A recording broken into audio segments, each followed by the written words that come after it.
atitude da crítica pela atitude do amor.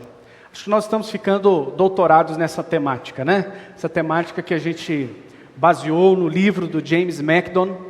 Senhor, transforma a minha atitude antes que seja tarde demais. Por que meditar num tema como esse? Talvez você está no primeiro dia que você está aqui ouvindo essa série. Por que nós estamos meditando num tema como este? Porque nós temos percebido que, a despeito de nós muitas vezes orarmos, lermos a Bíblia, frequentarmos uma igreja e coisas do tipo, nós estamos mudando muito pouco ou quase nada. Um evangelho que diz que Deus faz o homem uma nova criatura, o evangelho que diz que Deus veio fazer na nossa vida novas todas as coisas, ainda tem muitas atitudes velhas, ainda tem muitos valores velhos dentro de nós, que não tem a ver com o evangelho, com a palavra de Deus. E por consequência, nós temos uma safra muito grande de irmãos e irmãs que estão colhendo maus frutos na vida, que poderiam estar vivendo como águias, altaneiramente, mas ainda voam como galinha e ciscam olhando para baixo, em vez de olhar para o grande propósito de Deus nas suas vidas. E Albert Einstein, essa frase está nos acompanhando em todos os sermões, diz que não há nada que seja maior evidência de insanidade do que fazer a mesma coisa dia após dia e esperar resultados diferentes. Não é um versículo bíblico, mas quem falou essa frase é um cara muito inteligente. E ele sabia do que estava falando. Isso tem tudo a ver com a minha vida e com a sua vida. Se nós não mudamos atitudes, se nós não mudamos palavras e sentimentos, nós não teremos uma vida diferente, gente. É muito básico isso. A nossa vida muda a partir da transformação que Deus faz dentro de nós. E essa transformação tem a ver com atitude. Por isso, Senhor, transforma a minha atitude. Atitude tem a ver com minha disposição mental, a maneira que eu vejo, que eu lido com as crises da vida, a maneira com que eu ando a partir das dificuldades que eu enfrento, das escolhas que eu tenho que fazer. Atitude é uma postura, é um ponto de vista, é uma disposição interior, é uma maneira de enfrentar os problemas da vida. E a menos que eu mude os meus óculos, a menos que eu mude a minha maneira de ver, a minha maneira de raciocinar sobre a vida, eu vou continuar colhendo os mesmos frutos de quando eu não era cristão, de quando eu nem sabia quem era Deus, porque não teve uma mudança de pensamento, de atitude, de movimento, de germe interior. Essa mudança não é fácil, essa mudança não é rápida, mas essa mudança tem que estar acontecendo. A gente não pode olhar para trás e passar 5, 10, 15, 20 anos e a gente olhar para a nossa vida, um retrato do passado, e parecer que mudou só a nossa aparência física. Nós temos que mudar interiormente. Tem que haver um crescimento. A Bíblia diz para nós que nós devemos desenvolver a nossa salvação, crescer em graça e conhecimento.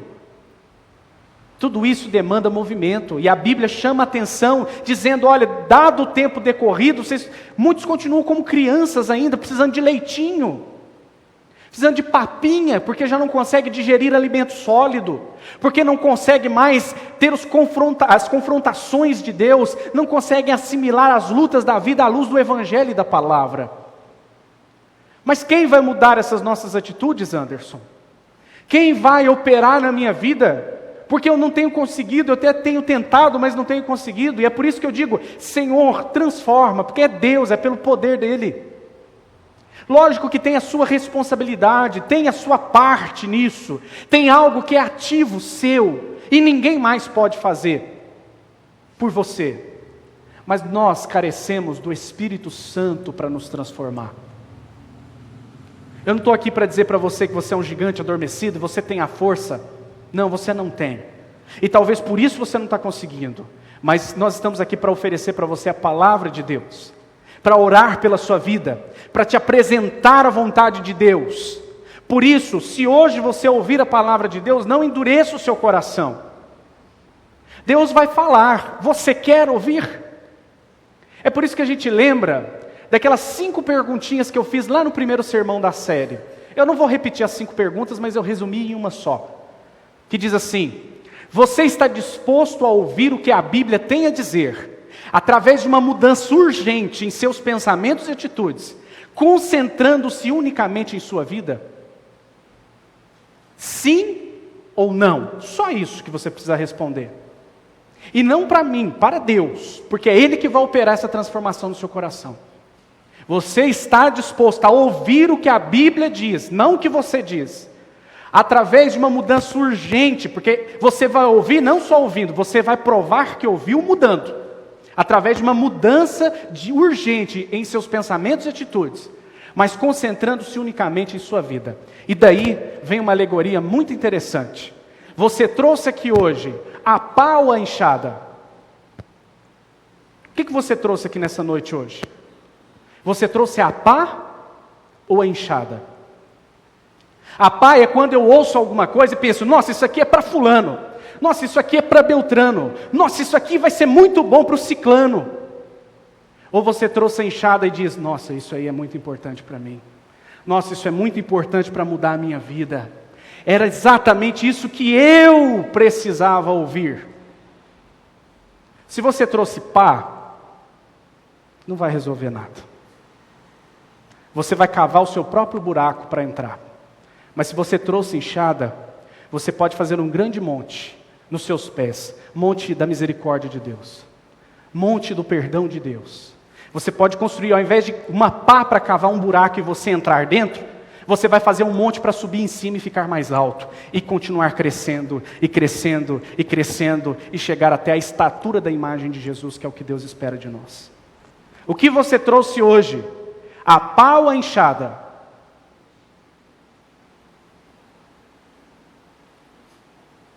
Só você pode responder isso, né? Meus queridos, a nossa história acontece no deserto. Nós estamos meditando à luz da Bíblia no texto de Números, que começa ali no capítulo 10 e vai até o 14, que é justamente quando o povo sai do Egito. Deus, com mão poderosa, os liberta de lá. Eles descem até Sião, aliás, até o Sinai, e ali no Sinai eles recebem as tábuas da lei, e do Sinai eles sobem, eles vão para Canaã.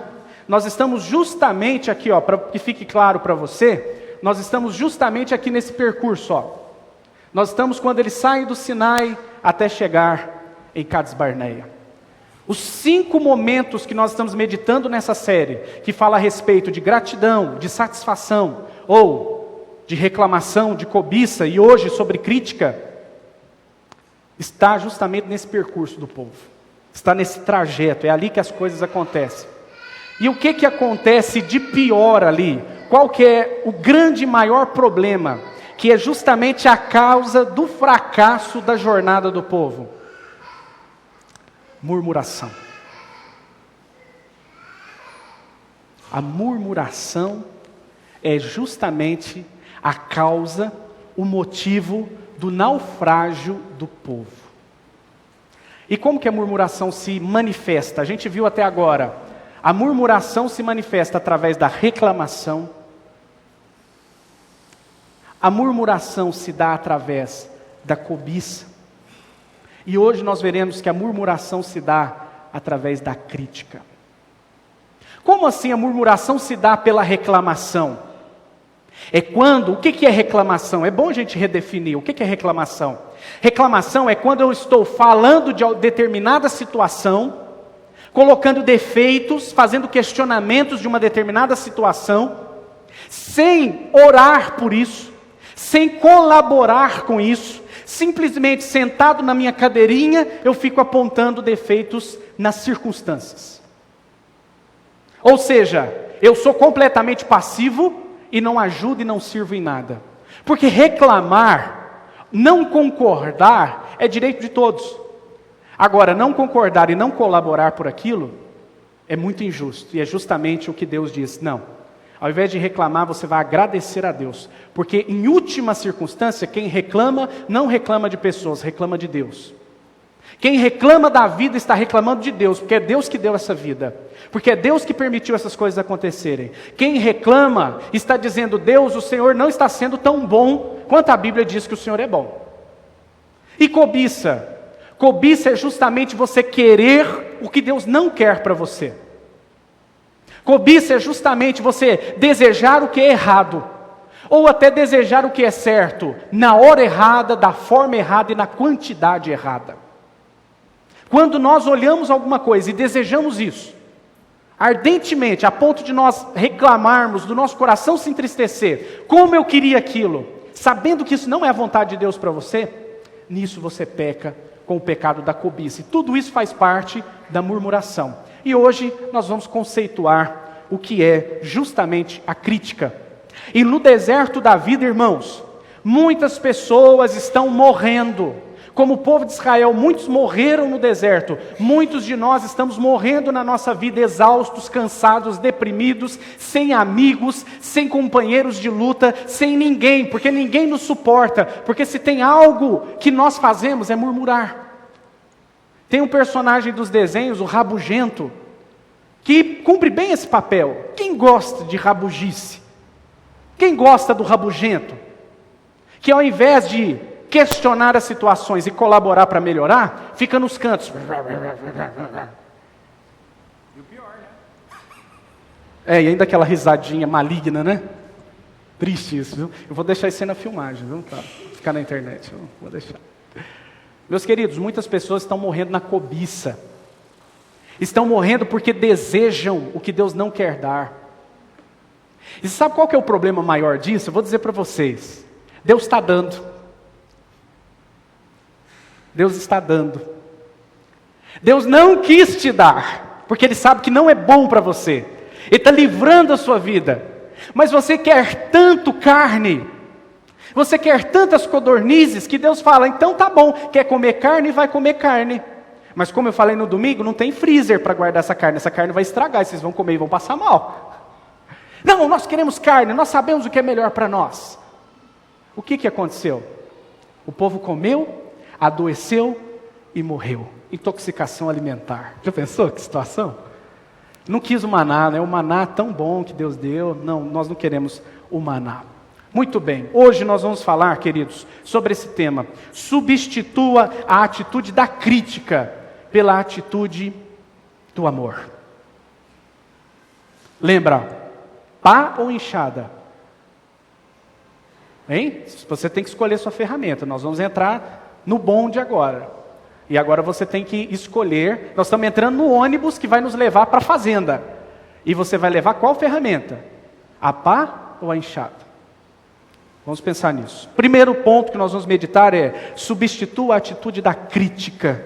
Substitua a atitude da crítica. Abra sua Bíblia comigo em Números capítulo 12. Falaram Miriam e Arão contra Moisés, por causa da mulher cussita que tomara, pois tinha tomado a mulher cussita. E disseram: porventura tem falado o Senhor somente por Moisés? Não tem falado também por nós? O Senhor ouviu. Era o varão Moisés muito manso, mais do que todos os homens que havia sobre a terra. Logo o Senhor disse a Moisés e a Arão e a Miriam: vós três, saia à tenda da congregação. E saíram eles três. Então o Senhor desceu na coluna de nuvem e se pôs à porta da tenda. Depois chamou a Arão e a Miriam, e eles se apresentaram.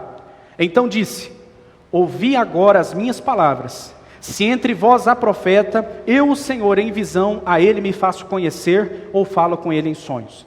Não é assim com o meu servo Moisés, que é fiel em toda a minha casa. Boca a boca falo com ele, claramente e não por enigmas, pois ele vê a forma do Senhor. Como, pois, não temeste falar contra o meu servo, contra Moisés? E a ira do Senhor contra ele se acendeu e retirou-se. A nuvem afastou-se de sobre a tenda, e eis que Miriam achou-se leprosa, branca como a neve, e olhou Arão para Miriam, e eis que estava leprosa. Então disse Arão a Moisés: ai, Senhor meu, não ponhas, te rogo, sobre nós este pecado, pois loucamente procedemos e pecamos. Ora, não seja ela como um aborto, que saindo do ventre de sua mãe, tenha metade da sua carne já consumida. Certa vez um fazendeiro lá de Rio Paranaíba. Mas esse sujeito estava mudando, ele morava no entorno de Rio Paranaíba e estava mudando. E na época não existia carro ainda, era carroça. E ele vinha, caminho, destino a Santa Cruz das Palmeiras, em São Paulo. Ele tinha só ouvido falar de Santa Cruz das Palmeiras, não conhecia ninguém de Santa Cruz das Palmeiras, mas ficou sabendo que lá em Santa Cruz das Palmeiras é muito bom de trabalho, né? Estava indo para lá, e também por outro motivo. E ele vinha estrada fora, poeirenta, muita poeira nesse caminho, o Aguinaldo conhece esse caminho, não é fácil. De repente ele encontra um senhor na estrada e pergunta para ele: meu amigo, estou muito longe ainda de Santa Cruz das Palmeiras. Ele diz: não, pode continuar aqui, um tirinho de espingarda, uns 50 quilômetros você chega lá. Aí ele, curioso, perguntou: o senhor já foi lá? Já. E como é que é o povo de lá? Aí esse senhor que estava na beira da estrada pensou, ponderou a pergunta e respondeu: como é que era o povo lá de Rio Paranaíba? Aí disse: nossa, o povo de lá? Povo triste, desanimado, povo deprimido, povo que não tem Deus. Na verdade a gente está mudando de lá até por isso mesmo, a gente não gosta do povo de lá. O povo de lá é muito esquisito, por isso nós estamos indo para Santa Cruz das Palmeiras. E aí ele pergunta: como é que é o povo de Santa Cruz das Palmeiras? E aí ele responde: meu senhor, lamento informar, acho até melhor o senhor fazer o caminho de volta, porque o povo de Santa Cruz das Palmeiras é igualzinho o povo de Rio Paranaíba. Moral da história: a maldade está nos olhos de quem vê. Moral da história é: tudo é ruim dependendo da perspectiva que se olha, e tudo é bom a partir também da perspectiva que se olha. A historinha que a gente acabou de falar, ela quer dizer o seguinte: duas pessoas podem enfrentar uma mesma circunstância e enfrentá-la de maneira completamente diferente, com base na atitude que nós escolhemos, nos padrões do nosso pensamento, é que nós formamos ao longo da vida e que nós temos o resultado da vida, o feedback da realidade. Onde tem povo bom? Onde tem uma pessoa boa para olhar o povo de maneira boa. Onde tem povo ruim? Quando você tem uma pessoa ruim olhando com olhos ruins para as pessoas também. No texto que a gente acabou de ler, nós temos uma cena muito emblemática. Nós temos Arão e Miriam, os dois irmãos de Moisés, braço direito dele, os dois eram companheiros de Moisés, e de repente, de uma hora para outra, Moisés, que era igual o doce, que todo mundo gostava, os dois irmãos mais próximos começam, como diz a NVI, a nova versão internacional, traduz por: começaram a criticar Moisés. Começaram a criticar Moisés. Qual o motivo, pelo menos a princípio, qual o motivo da crítica de Miriam e Arão para Moisés? Porque ele se casou com uma mulher etíope. Até onde se entende, Moisés tinha acabado de perder sua esposa e casou de novo. E ele escolheu, dentre das mulheres etíopes, para casar. E Miriam, a irmã mais velha, não gostou da escolha da nova cunhada. Ela não gostou da nova integrante da família. E ela começou a criticar Moisés. Qual a definição que nós temos para crítica? É muito importante entender, assim como entendemos o que é reclamação, o que é cobiça, entender o que é crítica. Crítica é isso daí, ó. Fixar a atenção nas falhas percebidas do outro, sem levar em consideração o seu bem. Olha que interessante. Criticar é fixar a atenção nas falhas percebidas do outro, sem levar em consideração o seu bem. Eu separei aí 3 pontos que eu quero, nessa frase, observar. Primeiro, pela percebidas. Fixar a atenção nas falhas percebidas. Quem que percebe a falha no outro? Eu, não é? Eu critico alguém quando eu fixo a atenção nas falhas que eu percebo na vida do outro. Mas se sou eu que percebo, concordem comigo ou não, mas a grande realidade é que a minha percepção não é isenta de falhas. Talvez eu esteja percebendo errado. Talvez eu esteja julgando errado. Talvez eu não tenha entendido o porquê disso, como que se procedeu isso, e geralmente crítica não é circunstância, nós criticamos pessoas. É fixar a atenção nas falhas de pessoas. E talvez eu não esteja muito bom para perceber qual é a falha da pessoa. Outra coisa que eu quero destacar, fixar a atenção. Fixar a atenção, é prestar atenção. Nós já sabemos que existem pessoas que são otimistas por natureza. Pessoas muito encorajadoras. Tem gente que dá gosto você conversar quando você está desanimado. Porque é gente que coloca você lá para cima. Nós temos um irmão ali em Casa Branca que eu gosto muito, o Sr. José. O dia que você estiver triste e desanimado, eu indico, ligue para o Sr. José e converse com ele. Ou pessoa bacana para você conversar. Eu nunca, irmãos, nunca, eu já conversei horas com ele, eu nunca escutei uma reclamação sequer dos lábios daquele homem. Tem gente que é assim, que encoraja, que anima, que coloca para cima. Agora, nós sabemos também que há pessoas profundamente, extremamente críticas e pessimistas na vida.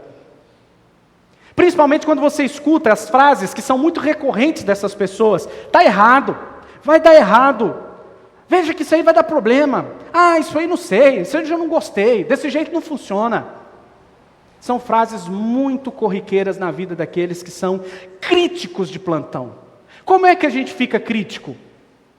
A gente pode ficar crítico de várias maneiras a gente pode aprender a criticar. Mas a especial é quando a gente aprende a criticar em berço, desde berço.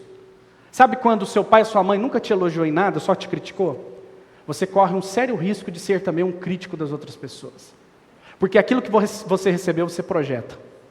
Você não consegue se alegrar na alegria do outro, você não consegue incentivar o outro, você é justamente aquela pessoa que o barco já está afundando, pula para ver se afunda um pouco mais rápido. Isso muitas vezes a gente aprende de berço. Mas isso não é de Deus. Isso não está certo. E outra parte ali, sem levar em consideração o seu bem. O crítico é aquela pessoa que não olha, não consegue perceber, não consegue ponderar que há também uma contrapartida. Todas as pessoas têm defeitos, mas todas as pessoas têm também qualidades. Qualidades. O que fazer frente à falha do outro? O que eu posso fazer quando eu percebo que alguém falhou? Gente, criticar não é perceber que o outro está fazendo errado. Não é. A nossa percepção pode estar errada, mas às vezes está certa. Às vezes a nossa percepção acerca da falha do outro está correta. Mas quando é que eu critico?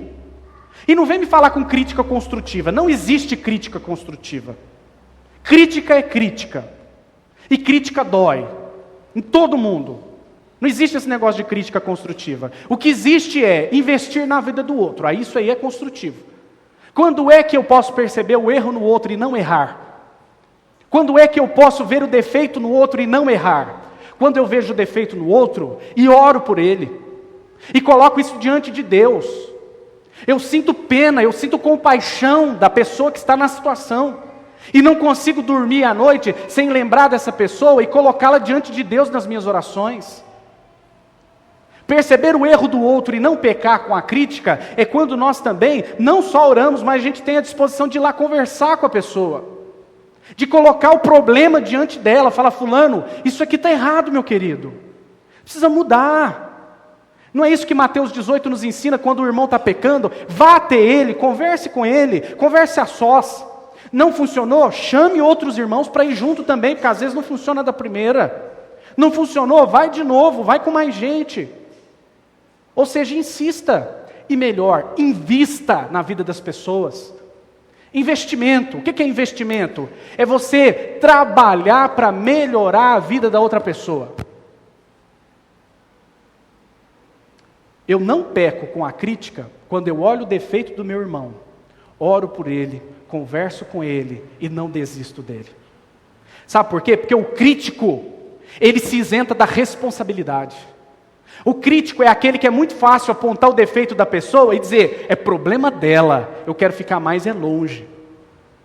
Isso é o crítico. E isso não tem nada a ver com Cristo. Porque se nós somos um corpo, e se um membro do corpo está doente, todo o corpo está doente, logo esse pensamento não é de Deus. Esse pensamento não é bíblico.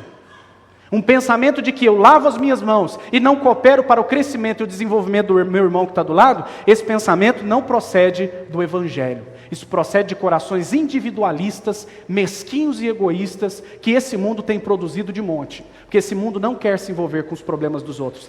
Ado, cada um no seu quadradinho. Né?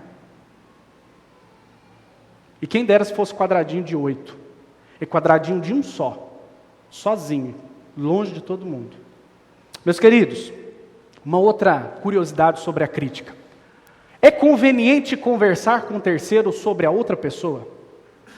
Quando eu observo que o meu irmão está falhando, é conveniente eu comentar com outra pessoa a respeito do defeito desse irmão? Depende. Por que depende?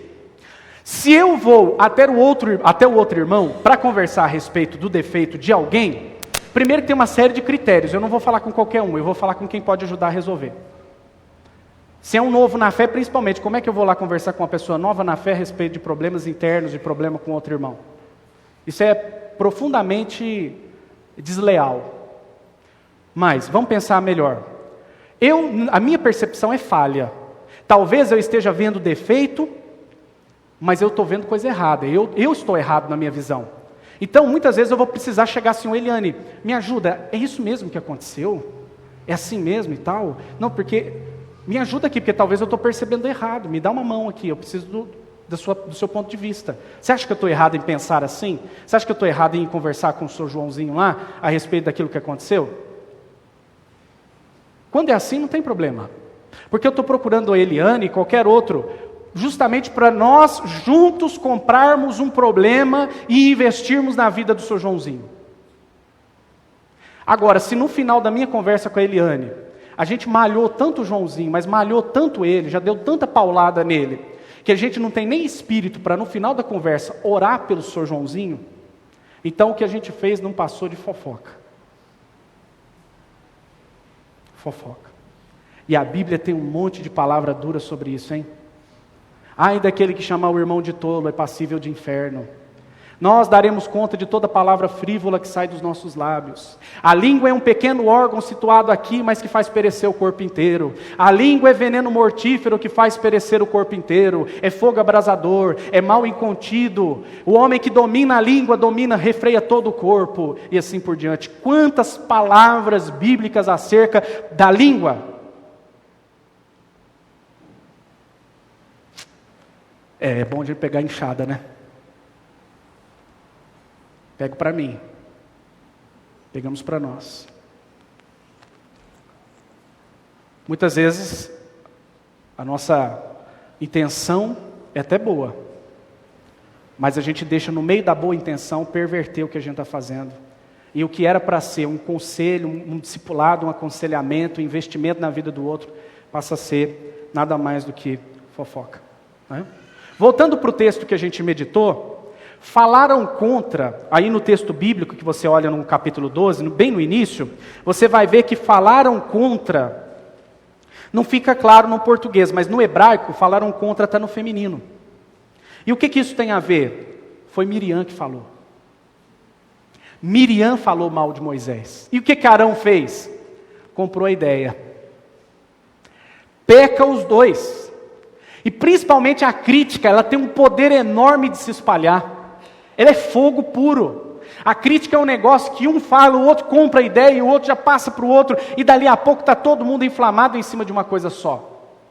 A crítica induz outras pessoas a criticarem também. Talvez ninguém percebeu aquele problema, mas um critica com falta de amor, um critica sem sabedoria e vira fofoca, e depois todo mundo está observando a mesma coisa, está pondo o mesmo defeito e desanda a coisa. Vê lá no seu trabalho como é que é. Será que tem fofoca lá entre os funcionários? Como é que funciona? É assim, um critica o outro e a coisa vai crescendo e vai crescendo? Como é que é lá? Eu estou já lotado de histórias assim, de funcionários brigados com funcionários, porque a coisa vai tomando um tamanho enorme. Mas, veja só que interessante, a crítica veio de Miriam, e não adianta demonizar Miriam. Miriam era uma moça bacana, sabe por quê? Miriam foi quem salvou Moisés, você lembra lá no rio? Ela que colocou o irmãozinho no cesto para a filha de Faraó pegar. Miriam, a Bíblia diz que amava Moisés. A Bíblia diz que Miriam era braço direito de Moisés. Ela não era uma mulher que não amava Moisés, ela amava. Mas a crítica veio justamente dela, e a crítica muitas vezes vem justamente daqueles que nós amamos. Daqueles que estão ao nosso lado, ou você critica impiedosamente muitas vezes a pessoa que você ama. Porque você não sabe, eu não sei, às vezes eu uso muito você, mas é nós. Às vezes nós não sabemos fazer a crítica de maneira correta, ou investir na vida da outra pessoa. É quando o marido vai criticar a esposa, e rebaixa, e faz mal a ela, ao invés de fazer bem. Se ele quer investir na vida dela, se quer que ela melhore em alguma coisa, não é daquele jeito que tem que falar. Porque ao invés de incentivar, você trava. Seus filhos, às vezes você vai fazer alguma crítica ao filho, você simplesmente corta as asas dele e ele não voa mais. Você corta as asas dele, ele não consegue mais ter coragem para lidar com seus desafios, com a sua vida, ele fica medroso e covarde. Miriam criticou Moisés e ela amava Moisés. Nós criticamos muitas pessoas que nós amamos e fazemos mal para elas. Fazemos mal. Mas, mais à frente fica muito claro, porque a princípio parecia que Miriam estava com ciúme por causa do casamento de Moisés. Mas se você andar um pouco mais adiante, por que Deus dá a bronca? Eu falo com Moisés face a face, vocês estão com ciúme porque Moisés é o meu profeta e não é vocês. Na verdade, muitas vezes a crítica, a pessoa está criticando alguma coisa. Ah, você viu o jeito que o fulano falou? Ele não está criticando o que o fulano falou. Ele está bronqueado em outra coisa, só que ele usa aquilo. Nem sempre o que as pessoas criticam, ela na verdade está querendo criticar. O problema é que ela tem outra bronca com a pessoa. É outro motivo. Miriam estava falando mal da cunhada, da nova cunhada. Mas na verdade o que ela estava enciumada era porque Deus falava com Moisés e não falava com ela. E aí quando a palavra de Deus vem dura para ele. O ataque teve duras consequências sobre Miriam e Arão. Eles foram chamados à tenda da congregação, que era o lugar que simbolizava a presença de Deus no meio do arraial de Israel. Deus chamou eles para uma reunião. Olha que situação. Opa, começou a criticar aí, vamos reunir aqui que nós precisamos conversar. Deus então chama Moisés, conta para Moisés o que estava acontecendo. Deus é dedo duro. Deus conta para Moisés, falou, Moisés, está vendo seus irmãos ali? Estava falando mal de você, meu caro. Estava lá, descendo a lei em você, agora deixa comigo. Dá licença, Moisés, deixa eu conversar com os dois. E veio Miriam e Arão, e antes que abrissem a boca para justificar, Deus já mandou a sentença, vai ficar leprosa. Miriam ficou leprosa imediatamente e Deus se afastou. Deus ficou tão irado com aquela situação que diz até que a presença de Deus se afastou do povo naquele dia. Porque o tempo todo havia fumaça da glória de Deus na tenda da congregação, mas naquele dia Deus se afasta, porque Deus fica muito bravo. Deus não gosta de crítica, gente, Deus não gosta. Isso é tão claro para nós nesse texto bíblico aqui, que Deus não dá nem direito de resposta para Miriam e Arão. Ah, Senhor, mas foi por isso. Não tem nem prazo para responder nada, a sentença vem, porque para Deus a crítica é injustificável. Porque como irmãos que eram, eles deveriam cuidar uns dos outros, investir uns nos outros, corrigir uns aos outros, e não fazer motim uns contra os outros. Nós aprendemos, meus queridos, nessa lição, nesse texto, nós aprendemos o seguinte: criticar é errado. Talvez você vai discordar de mim, mas eu continuo afirmando isso, porque eu não consigo enxergar outra coisa nesse texto senão isso. Criticar é pecado. Por que é pecado? Porque arruína a nossa comunhão com Deus. Deus não nos criticou, Deus nos salvou. A Bíblia diz para nós que os filhos de Deus são pacificadores. Tem um caráter de apaziguar, de trabalhar, de amenizar, de ajuntar. E uma vez que eu não ajunto, eu espalho, eu divido, eu não estou me parecendo com o Filho de Deus. Eu estou atrapalhando a minha comunhão com Deus. E principalmente, se é pecado, pecado nos afasta de Deus. Segundo, nos faz mal para mim e para você. Porque todo pecado traz consequência, não traz consequência? O salário do pecado é a morte. E uma vez que a gente está fazendo alguma coisa que para nós parece um pecadinho, Não é pecadinho, irmãos, não existe pecadinho, não existe pecadão, pecado é pecado, e todo pecado traz uma consequência negativa para as nossas vidas, todos os pecados, nós colhemos os maus frutos das más sementes que nós plantamos, e uma vez que a semente que a gente planta é crítica, nós teremos problema com Deus, mas nós teremos problema com as pessoas, a crítica nos afasta das pessoas. Você gosta de ser criticado? Qual que é a sua sensação quando você fica sabendo que alguém está falando mal de você? O que você sente quando alguém está te criticando pelas costas? O que você sente quando lá no seu trabalho você chega lá e tem um monte de conversinha no seu nome? Criticando o seu jeito de trabalhar, criticando o seu jeito de falar, criticando sua vida, mesmo você estando errado, mesmo que seja defeitos mesmo. Mas quem fica feliz? Ninguém fica feliz. Eu não fico feliz. Eu fico feliz quando o irmão, com amor cristão, chega até mim, chega até a minha presença e diz: Anderson, aquilo que você fez, eu não sei se eu concordo. Ô Anderson, isso aí você precisa mudar. E graças a Deus, aqui na nossa igreja, nós temos irmãos que são leais. E já fizeram isso comigo. E eu agradeço a Deus e digo que todos os dias a porta está aberta para quem quer investir na minha vida, porque o meu desejo também é investir na vida de vocês. Meus queridos, a crítica é um ato mesquinho. Como eu já disse, muitas vezes as pessoas nos criticam com outros objetivos e com outros interesses. Criticar é uma forma também de autoexaltação. Quem gosta de criticar o outro sem querer investir na vida dele, na verdade, sabe o que ele está querendo? Se promover em cima do defeito do outro. Tá vendo? Fulano faz isso, fulano faz aquilo. Eu não. Sim, eu faço tudo certo. Você viu o trabalho do outro? Você viu tudo? Trabalho tudo errado, faz tudo errado. Eu faço certo, o meu é muito bom. Ok, você pode ser muito bom mesmo nisso. Mas no que você é ruim? Porque você deve ser ruim em alguma coisa, né? Ninguém é bom em tudo, só Deus, né? Mas criticar fere. Nós não fomos chamados para ferir pessoas, mas tem a ver com falta de cuidado no falar. Muitas vezes a gente critica sem querer. Já aconteceu com você? Já aconteceu, no meio que você está falando uma coisa, de repente você fala, eu não deveria ter falado. Acontece também. Então nós temos que cuidar mais do nosso falar. As nossas palavras têm poder de ferir as pessoas e marcá-las para sempre. E criticar estanca o fluxo da bênção de Deus. O que aconteceu com Miriam e Arão? Eles foram amaldiçoados por Deus. A sorte deles foi que Moisés era um cara muito bacana e orou pedindo a Deus perdão pelos irmãos, e Deus livrou Miriam, depois do 7º dia de lepra, livrou ela da lepra. A crítica atrapalha o fluxo da bênção de Deus sobre a nossa vida.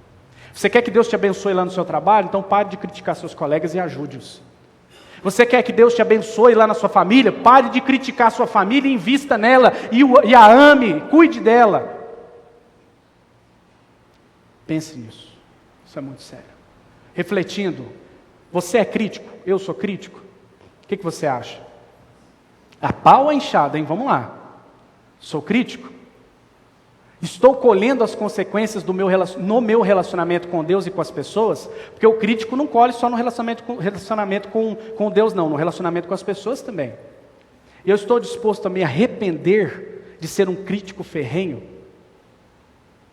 São perguntas que só você pode responder, ok? Segundo e último ponto, e rápido, 1 Coríntios 13, abre aí comigo, vamos ler. Ainda que eu fale a língua dos homens e dos anjos, se não tiver amor, serei como o bronze que soa, ou como o símbolo que retine.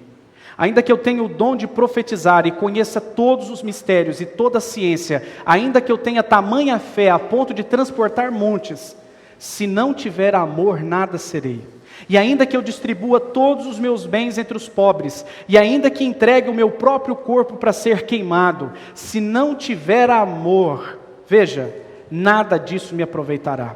O amor é paciente, é benigno, o amor não arde em ciúmes, não se ufana, não se ensoberbece, não se conduz inconvenientemente, não procura os seus interesses, não se exaspera, não se ressente do mal, não se alegra com a injustiça, mas regozija-se com a verdade. Tudo sofre, tudo crê, tudo espera, tudo suporta. O amor jamais acaba, mas havendo profecias desaparecerão, havendo línguas cessarão, havendo ciência passará. O contraponto, meus queridos, da crítica é o amor. Você quer combater o senso crítico? Quer combater dentro de você aquele instinto que a gente tem de pôr defeito nas pessoas? De ficar o tempo todo avaliando o que as pessoas fazem ou deixam de fazer, o que elas falam ou deixam de falar? Você quer reavaliar a sua maneira de lidar com as pessoas para colher bons frutos? Senhor, muda a minha atitude? Então entenda, a resposta para a crítica é o amor. É o amor. Mas aí tem um critério e algo muito interessante. À luz desse texto, o que é o amor? O que é o amor? Primeiro a gente tem que entender o que está acontecendo dentro da igreja de Corinto, quando Paulo escreve essa palavra. Imagina uma igreja dividida. Imagina um povo brigão. Imagina um povo que quer ser melhor, um quer ser melhor que o outro. E muitas vezes para um sobressair o outro, ele precisa rebaixar o outro. Muitas vezes para ele mostrar que é bom, ele precisa humilhar a outra pessoa. O contexto da igreja de Corinto era justamente esse. Contendas e mais contendas, exibicionismo, conflitos familiares, conflitos dentro da própria comunidade de igreja. E qual que é a resposta de Paulo para esse povo que estava um comendo os outros? Aprendam um caminho excelente. Melhor do que ter dons e ter capacidades, tenha amor. Agora, esse amor não é qualquer amor. Esse amor aí é o amor chamado agape. Isso, agape, o acento ali está certo. O amor agape, irmãos, é o amor sacrificial, é o amor de Deus. É o mesmo amor que Deus tem por nós, é o que nós devemos ter uns pelos outros. Meus queridos, esse amor não é passivo. E esse amor também não é esmagador. O que é não ser passivo e nem esmagador? Passivo é ver o defeito e deixar o irmão bater a cara no muro. Isso não é amor. Isso não é amor. Amor não é aprovar o que está errado. Não é. Mas também amar não é esmagar a pessoa com a verdade.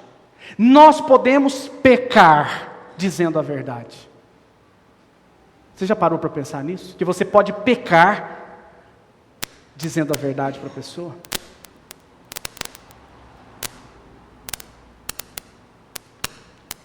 A verdade sem amor, ela só consegue trazer feridas, nunca edificar. Tanto que a gente diz que o seguinte, a verdade não são palavras, verdade é uma pessoa que morreu na cruz por você.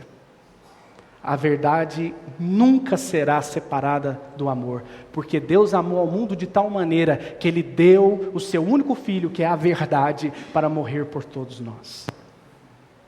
E esse amor sacrificial, meus irmãos, o que ele faz? É um amor que ora pelas pessoas. Você vê o irmão lá no problema, você ora por ele, você o apoia, você se mostra para ele.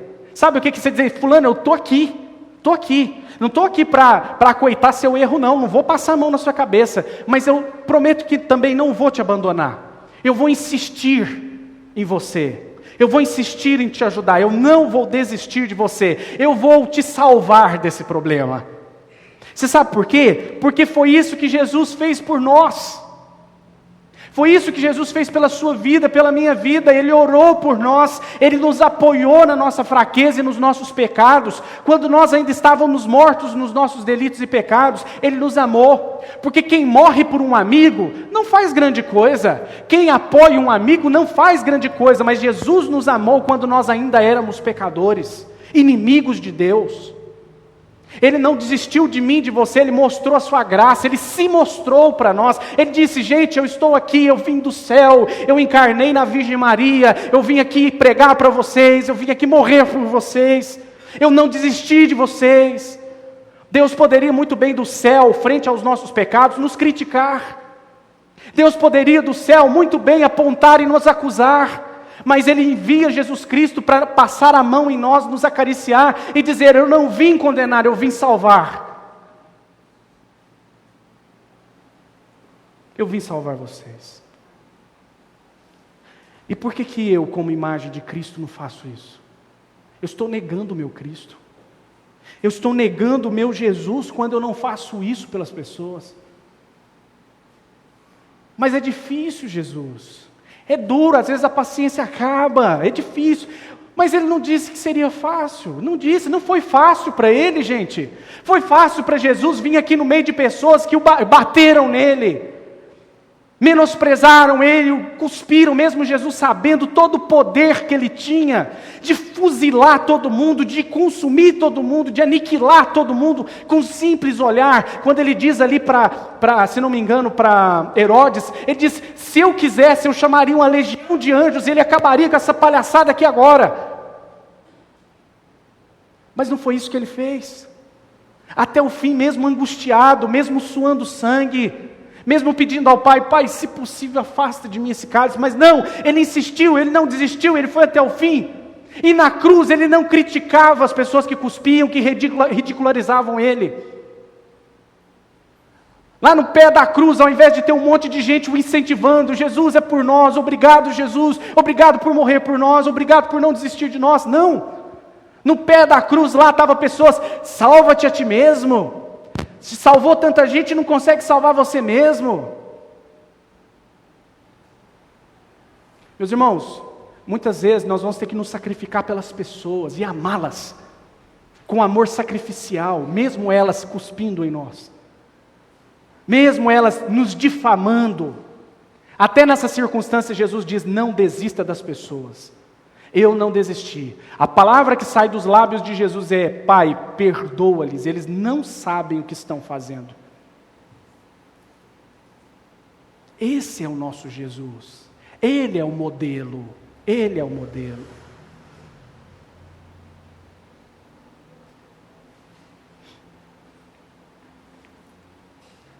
Estou vendo os benefícios do amor em minha vida? Eu estou vendo o amor em exercício na minha vida, no meu casamento, nas minhas amizades, na igreja? Ou estou vendo mais as críticas, as divergências, os defeitos? Estou escolhendo o amor em lugar da crítica, minuto a minuto, ou estou preferindo a crítica? Olho com simpatia o erro do irmão? Tem um hino do nosso inário tão bonito que ele diz, Senhor, me ajude a olhar com simpatia o erro do meu irmão. O que é olhar com simpatia? Olhar com compaixão. Utilizei a pá ou a enxada durante esta mensagem? Se usou a pá, você está mais no buraco do que estava antes dessa mensagem. Você está mais no fundo e com mais problemas do que quando começou esse culto. Mas se você trouxe a enxada, você pode não ter subido muito, mas em cima de um montinho de terra você já está. Você já está subindo. Que Deus nos ajude. Amém? Vamos orar.